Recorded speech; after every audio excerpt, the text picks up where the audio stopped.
In this video, we're going to do Theorem 6.6.1 and then example 6.6.1.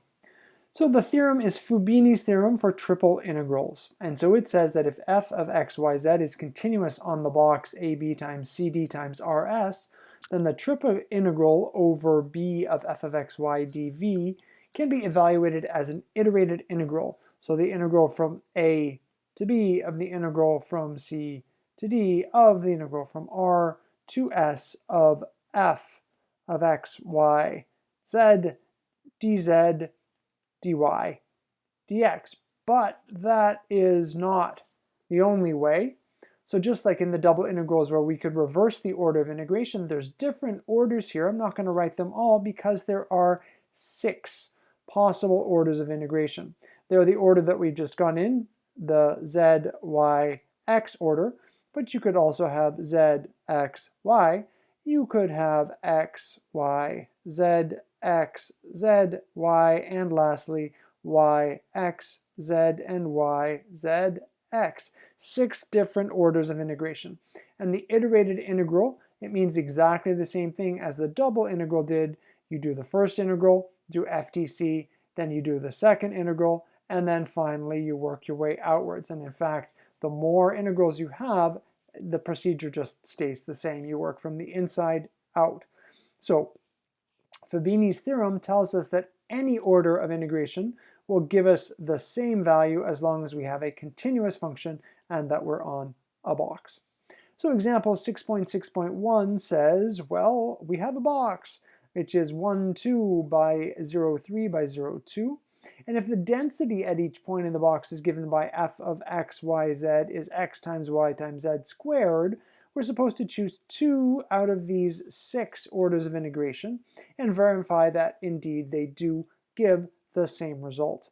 So let's go in the order that's written above. So we'll say the integral from 1 to 2 of the integral from 0 to 3 of the integral from 0 to 2 of x, y, z, dz, dy, dx.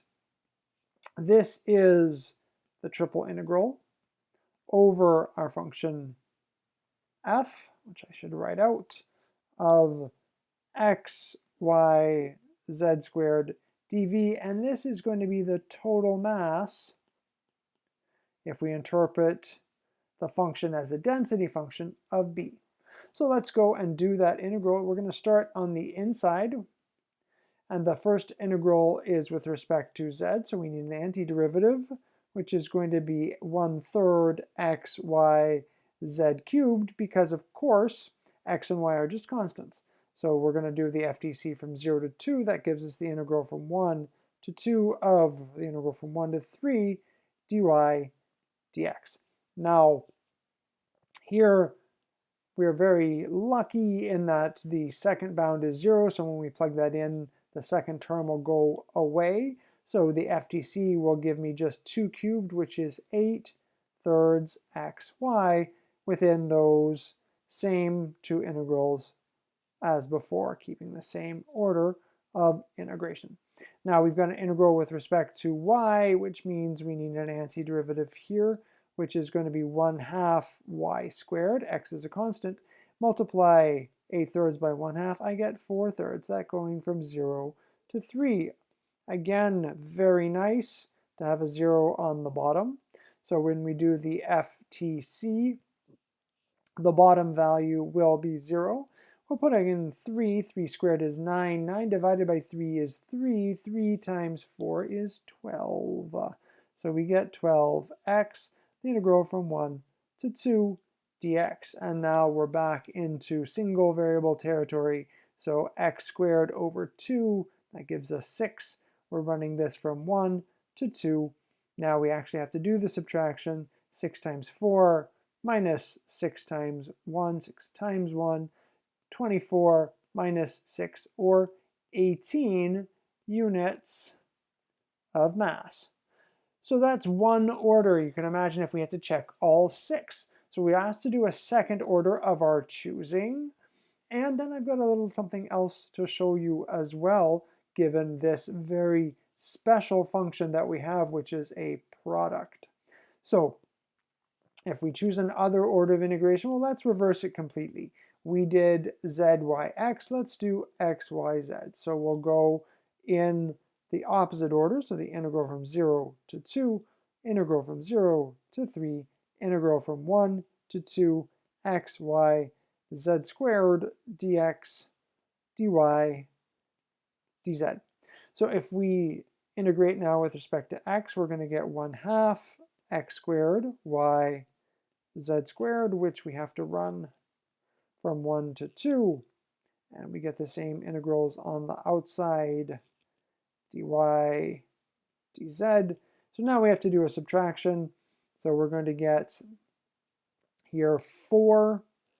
4 divided by 2 is 2. So 2 yz squared minus, and we plug in 1/2 y z squared. So the integral from 0 to 2, 0 to 3, dy, dz. So 4 over 2, that's 3/2 y z squared, which we can now integrate. Our next variable of integration is y. So if we integrate with respect to y, we're going to get y squared over 2, so 3/4. Now from 0 to 3, that is going to give us, so 0 to 2, dz, still y squared is 9. 9 times 3 is 27 over 4. Z squared minus 0. We're going to integrate that from 0 to 2 dz, and now a single variable, so we need z cubed over 3. Z cubed over 3, well, divided by 3, we get 9 over 4 z cubed, which we're running from 0 to 2, and that is going to give us 9 times 2 cubed is 8 over 4, which is 9 times 2, which is 18 units of mass, which is exactly the same answer as before. So as far as the question goes, we are done, but I would like to show you something else while we're here. There's a property that we had in double integrals that if the function factored over a rectangle, you could factor the integrals. Well, the same thing is true over a box. So this is not part of the question, but I'd like us to notice the following. I'd like us to notice that we can write, so 0 to 2, 0 to 3, I'm taking the same integral as we just did, x, y, z squared dx, dy, dz. This is an integral with respect to x, and so y and z are constants. I can bring them out. So I'm going to get the integral from 0 to 2, the integral from 0 to 3 of y z squared times, I'm going to put it in brackets, the integral from 1 to 2 of x dx, and then this is still dy dz. This is the same exercise that we did before.